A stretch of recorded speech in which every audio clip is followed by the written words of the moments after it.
Hi, this is Shania Twain, and this is the hit story of my album, The Woman in Me. Putting the album together for The Woman in Me started 30 years ago. You know, the inception of some of the songs in a little cabin in the woods in Northern Ontario. Early on, I was writing songs like Any Man of Mine, Whose Bed Have Your Boots Been Under, No One Needs to Know. My debut album was made very, very, very different than The Woman in Me. It was, we had 3-hour sessions. The vocals were done very quickly. I didn't write the songs, but the making of The Woman in Me was levels and levels deeper. It was just a whole other standard of record making. I was very excited when The Woman in Me was released, and I wanted Any Man of Mine to be the first single. And no one was confident enough to do that. They all thought it was safer to put out Whose Bed Have Your Boots Been Under, which I loved as well. I just thought, well, it'll get its chance. I think Any Man of Mine is the kick the door down way to go.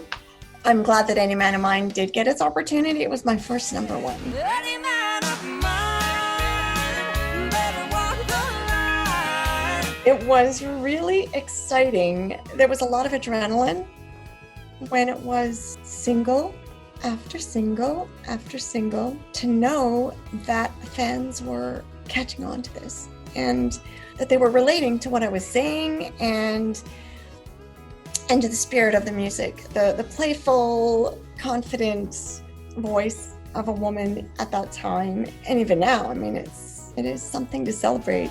You in my love. Every time a new single would come up, I'd be going out to make another video. I was super busy. I was always on the set making videos. I was always in the editing suite, editing the videos. When I look at that Any Man of Mine video, I think of myself out in the dusty sunset riding a horse. That was a really fun video to make.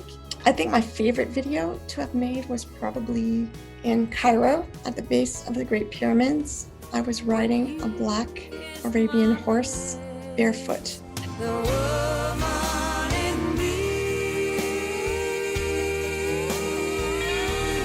The legacy of The Woman in Me, I hope, is something that was ahead of its time from the voice of a woman. And what The Woman in Me means to me is a representation of how I think and how I feel as a person. It's a true, genuine example of my self-expression.